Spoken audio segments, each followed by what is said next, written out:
Hi అండి అందరికీ. First time నా ఛానల్ చూస్తున్నట్లయితే సబ్స్క్రైబ్ చేసుకోండి. ఇంకా లేట్ చేయకుండా పొదరిల్లు సీరియల్లోకి అయితే వెళ్ళిపోదాం. సీరియల్ స్టార్ట్ అవ్వగానే అయితే శైలు, కేశవ అయితే మాట్లాడుకొని ఒక నిర్ణయానికి వస్తారు. ఇంకా వాళ్ళ ఇంట్లోనే ఉండాలని శైలు కూడా అనుకుంటుంది. కేశవ కూడా నిన్నటి వీడియో ఎవరైతే చూసారో వాళ్ళు చూస్తే అర్థమైపోతుంది. ఒకళ్ళు చూడకపోతే వెళ్ళి చూడండి. సరే మరి ఇంక నేను మా ఇంటికి వెళ్తానని బయలుదేరతారు ఇద్దరు, కేశవ, శైలు. అయితే మరి నీ దగ్గర ఫోన్ లేదు కదా, నువ్వెలా వెళ్తావు, అంటే నీకేమన్నా ఇబ్బంది అయితే ఎట్లా, నాకు ఒక ఫోన్ కొనివ్వు అని చెప్పి బుస్సు అయితే అడుగుతుంది. అదే శైలు అడుగుతుంది.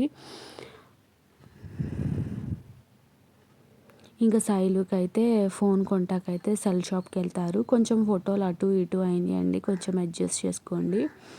వెళ్తారనమాట. ఫోన్కు తీసుకుంటాకైతే కేశవకి తెలిసిన షాప్కి అయితే వాళ్ళ ఫ్రెండ్ షాప్కి అయితే తీసుకెళ్తాడు.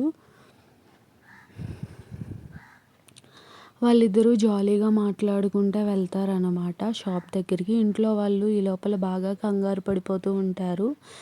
ఏంటి ఇంకా రాలేదు, అసలు ఏం మాట్లాడుకుంటున్నారు, కన్నా ఏమో వాళ్ళిద్దరూ గొడవ పడుతున్నారేమో అనుకుంటాడు. చక్రి ఏమో వాళ్ళ ఇంట్లో దిగబెట్టేశాడా లేకపోతే ఏమైందా అని చక్రి, వీళ్ళందరూ పెద్ది, మహాలక్ష్మి, అలానే నారాయణ వీళ్ళందరూ కంగారు పడుతూ ఉంటారు అన్నమాట. ఇంకా సరే ఫోన్ చేద్దాం, ఫోన్ చేస్తే తెలుస్తుంది కదా అసలు ఏం జరిగిందో అని చెప్పేసి పెద్ది అయితే కన్నాని ఫోన్ చేయమంటాడు. అప్పుడు ఇంకా కన్నా ఫోన్ చేస్తాడనమాట కేశవకి. అయితే వస్తున్నాంరా, దారిలో ఉన్నామని కేశవ అయితే చెప్తాడు. సెల్ షాప్కి అయితే వెళ్తారు. వెళ్ళిన తర్వాత నాకు ఐఫోన్ కావాలి అని అడిగిద్ది. ఐఫోన్ ఆ షాప్ సరే అదే ఇవ్వు అని అంటాడు. దాని రేట్ తెలిస్తే షాక్ అవుతామని చెప్పి కేశవ ఫ్రెండ్ షాప్ ఆయన అంటాడు. అవునా ఎంత అని అంటే 1,00,000 అంటాడు ఐఫోను. అమ్మో 1,00,000 ఇంకా తక్కువలో లేవా అంటే ఉన్నాయి 10,000, 15,000, 20,000 అని చెప్పి ఫోన్లు అయితే తీస్తాడు. తీసిన తర్వాత అయితే శైలు 10,000 ఫోనే తీసుకుంటుంది. మరి 10,000 ఫోన్ ఎందుకు, తీసుకో కొంచెం కాస్ట్లో ఒక 15, 20,000 అని కేశవ చెప్తాడు. అయితే వద్దు నాకు 10,000 చాలు, ఇది నచ్చింది, ఇది బాగుంది అంటుంది శైలు. అదేంటి ఇందాక 1,00,000 రూపాయలు అడిగావు కదా, ఇప్పుడు ఇంత 10,000 తీసుకున్నావంటే నువ్వేమంటావా అని అడిగాను, నాకు ఈ ఫోన్ చాలు అని అంటుంది శైలు. ఇంకా మొబైల్ తీసుకొని కొన్ని సెల్ఫీలు దిగుతారు. ఫస్ట్ మొబైల్ కదా, మనం ఇట్లా ఫోటోలు తీసుకుందాం మెమరీ అని దిగుతారు. ఇంకా ఫోన్లోకి సిమ్ కావాలి కదా అంటే ప్రూఫ్స్ అడుగుతాడు. నా దగ్గర ప్రూఫ్స్ ఏమీ లేవని చెప్పి కేశవ ప్రూఫ్స్తోనే అయితే సిమ్ కూడా తీసుకుంటాడు. 1 డేలో యాక్టివేట్ అవుతుందని చెప్తాడు. ఇంకా వీళ్ళు బయలుదేరుతారనమాట. ఈ లోపల శైలజ వాళ్ళ అమ్మోళ్ళని చుట్టుపక్కల వాళ్ళు మీ అమ్మాయి లేచిపోయిందంటగా అని ఒక్కొక్కరుగా వచ్చి చాలా అవమానిస్తూ ఉంటారు. ఈ లోపల శైలు, కేశవ కలిపి వస్తారు. తను సగంలోనే ఆపే నేను వెళ్ళిపోతా అంటుంది. వద్దు ఇంటి వరకు వస్తాను, మళ్ళీ మీ అమ్మ నాన్నలు కొడతారో నిన్ను తిడతారో ఏమంటారో, నేను గట్టిగా వాళ్ళకి వార్నింగ్ ఇస్తాను అని చెప్తాడు. మళ్ళీ అయితే శైలు బండెక్కిద్ది. అప్పుడు ఇంటికి వెళ్తారనమాట. ఇంటికి వెళ్ళిన తర్వాత చూస్తే అందరూ ఇంటి ముందు ఉంటారు. శైలు లేచిపోయిందని చెప్పి అమలక్కలు ఉంటారు కదా, వాళ్ళందరూ మాట్లాడుకుంటూ ఉంటారు. ఈ లోపల శైలు వాళ్ళ అమ్మ దగ్గరికి ఇంకొక ఆవిడ వచ్చి ఏంటి మీ శైలు లేచిపోయిందంట కదా అని చాలా అవమానించినట్టు మాట్లాడుతుంది. అలానే శైలు వాళ్ళ నాన్నకు కూడా ఫోన్ చేస్తారు. ఫోన్ చేసి నేను విన్నది నిజమేనా, మీ అమ్మాయి లేచిపోయిందంట కదా అని చెప్పి వాళ్ళ ఫ్రెండ్ అయితే శైలు వాళ్ళ నాన్న అడుగుతాడు. నాకు ఇవ్వవలసిన 500 ఇప్పటి వరకు ఇవ్వలేదు కానీ ఇలాంటి ఆరాలు బాగానే కావాలి అని చెప్పి శైలు వాళ్ళ నాన్న అయితే కోపంగా ఫోన్ పెట్టేస్తాడు. ఇంకా చుట్టుపక్కన వాళ్ళందరూ కూడా చాలా అవమానించినట్టు మాట్లాడతారు. ఇంకా వాళ్ళ అమ్మ కూడా చాలా గట్టిగా అరుస్తూ ఉంటుంది. ఇంకా అక్కడ శైలు వాళ్ళు వచ్చి కేశవ వార్నింగ్ ఇవ్వడం అదంతా చెప్తూ ఉంటాడనమాట. వార్నింగ్ ఇచ్చి వెళ్ళిపోతాడు. శైలు మీద చేయబడినా కొట్టినా ఊరుకునేదే లేదు అని చెప్తాడు కేశవ అయితే. ఇంకా శైలు లోపలికి వచ్చి మంచినీళ్ళు తాగుతుంది. వెళ్ళిపోతానని వెళ్ళిపోయావు కదా, మళ్ళీ ఎందుకు వచ్చావని శైలు వాళ్ళమ్మ చాలా మాట్లాడుతుంది శైలుని.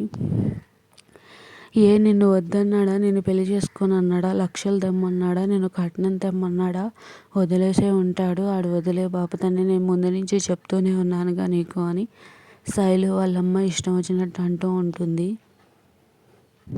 శైలు ఏమో ఇంకా ఆపమ్మ, నువ్వు మాట్లాడింది చాలు, వాళ్ళు మీ మర్యాద కోసం నన్ను పంపించేశారు, వాళ్ళని ఇలా అవమానించడం కాదు, వాళ్ళ ఇంటికి వెళ్ళి వాళ్ళ ఇంటి లోపలికి వెళ్ళి తెలుసుకోండి వాళ్ళు ఎలాంటి వాళ్ళో, మీ పరువు కాపాడడం కోసం నన్ను పంపించేశారు వాళ్ళు, ఇప్పుడు మీరేమైపోతారా అని చెప్పి మీ గురించి ఆలోచించి నేను వచ్చేసాను అంటే, ఎందుకు వచ్చావు, వెళ్ళిపో అని అంటుంది శైలు వాళ్ళమ్మ. ఎందుకు వెళ్ళాలి, ఇది నా ఇల్లు, నేను వెళ్ళను అని చెప్పి శైలు అంటుంది.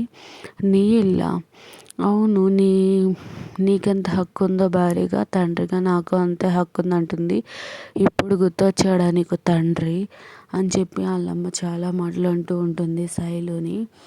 ఇన్నాళ్ళు ఏమైపోయింది తండ్రి అన్న విలువ, నువ్వు నీ ఇష్టం వచ్చినప్పుడు ప్రేమించినప్పుడు ఇచ్చేసుకున్నప్పుడు అప్పుడు గుర్తు రాలేదా నీకు తండ్రి అని చెప్పి చాలా మాటలు అంటుంది. ఇంకా కేశవ ఇంటికి వచ్చి చెప్తాడనమాట వాళ్ళ ఇంట్లో జాగ్రత్తగా తనని వదిలిపెట్టానని. చక్రికి అయితే చాలా కోపం వస్తుంది, నారాయణకు కూడా కోపం వస్తుంది, కన్నకు కూడా కోపం వస్తుంది. వాళ్ళు నలుగురు నాలుగు మాటలు అంటారు. పెద్ది కూడా నువ్వు అలా చేసింది తప్పు అని అంటాడు. ఇంటి వరకు వచ్చిన వాళ్ళని పెళ్లి చేసుకోకుండా ఎందుకు అలా చేసామని చక్రి చాలా కోప్పడతాడు. నువ్వు ఒక త్యాగశీలివి, ఇంట్లో వాళ్ళందరూ పెద్ద త్యాగశీలులు. అన్నయ్య ఏమో గాయత్రి ఇంటికి వచ్చి తాడు కట్టమంటే అలా చేశాడు వాళ్ళ పరువు కోసం, ఇప్పుడేమో నువ్వు అలా చేసావు వాళ్ళ పరువు కోసం, మీరందరూ పెద్ద త్యాగరాజులు అయిపోయారు అని అంటూ చక్రి చాలా కోప్పడతాడు. పెద్ది కూడా నువ్వు అలా చేసి ఉండకూడదురా అని అంటాడు. ఏం పర్వాలేదు అన్నయ్య, ఏమవ్వదు అని చెప్తాడు. ఇంకా చక్రి కూడా ఇష్టం వచ్చినట్టు మాట్లాడుతూ ఇంకా చాలా కోపంగా ఉంటాడు. ఇంకా అలా కోపంగా మాట్లాడి చక్రి అయితే బయటకు వచ్చేస్తాడు. బయటకు వచ్చేసిన తర్వాత ఏంటిరా, ఈ లోపల కేశవ కూడా వస్తాడు. ఆగు, అసలు నువ్వేం చేసావు అని అంటే, ఇప్పుడు నేను పెళ్లి చేసేసుకుంటే అన్నయ్యకి సంబంధాలు రావు, ఇప్పటికే నువ్వెందుకు పెళ్లి చేసుకున్నావు మీ పెద్ద అన్నకి పెళ్ళి కాకుండా అని అందరూ అంటున్నారు, ఇప్పుడు నేను కూడా పెళ్లి చేసేసుకుంటే అన్నయ్యకి సంబంధాలు ఎలా వస్తాయి అని చెప్పైతే కేశవ చాలా బాధపడతాడు. అప్పుడు ఇంకా నీ త్యాగానికి నేను ఆనందపడాలో, నీకు ఇలా జరిగినంది బాధపడాలో నాకు అర్థం కావట్లేదు అని చెప్పి అంటాడు చక్రి. అయితే ఈ లోపల మహాలక్ష్మి వస్తుంది. మహాలక్ష్మి వచ్చి, ఏంటమ్మా, ఏంటి ఏమంటున్నాడు కేశవ అంటే, ఏమీ లేదు మామూలుగా మాట్లాడుతున్నాడు, తన మనసులోని మాటలు అంటే, ఏంటి తన మనసులోని మాటలు అంటే, ఏమీ లేదు అని అంటే, పెద్దికి పెళ్ళి కాలేదనే కదా కేశవ ఇప్పుడు శైలుని వాళ్ళ ఇంట్లో వదిలేయింది అని అంటే, నీకెలా తెలుసు, మీరెలా చెప్పారండి అని అంటాడు మహాలక్ష్మిని. నాకెందుకు తెలియదు, కేశవ చాలా ఆలోచన పరుడు, అంత ఆలోచించి తనని శైలుని దింపాడంటే ఏదో బలమైన కారణం ఉండే ఉంటుందని నేను ఆలోచించాను. నిజంగా కేశవ చాలా మంచివాడు, శైలు చాలా అదృష్టవంతులు, ఇంత ఆలోచించి ఇంత మంచి భర్త దొరుకుతున్నందుకు ఆ శైలు చాలా అదృష్టవంతురాలు అని చాలా పొగిడి వెళ్ళిపోతుంది. ఇంకా తర్వాత అయితే పోలీసులు వస్తారు శైలు వాళ్ళ ఇంటికి. పోలీసులు వచ్చి, ఈ డోర్ నెంబర్ ఇదేనా, మీరు ఈ ఇంట్లో వాళ్ళైనా, మీరేమవుతారు అని అందరినీ ప్రశ్నిస్తూ ఉంటుంది. ఎందుకు మేడం, ఏమైంది అని శైలు వాళ్ళమ్మ అన్నయ్య నాన్న అడుగుతూ ఉంటారు. సరే శైలుని పిలవండి అని అంటే శైలు బయటకు వచ్చిద్ది. 100 కాల్ చేసింది నువ్వేనా అంటే, అవును నేనే అంటుంది. ఇంకా నెక్స్ట్ ఎపిసోడ్లో ఏం జరుగుతుందంటే, పెద్దికైతే పెళ్లి చూపులు జరుగుతాయి. అయితే దాంట్లో ఒక షాకింగ్ విషయాలు అయితే పంతులు గారు చెప్తారు.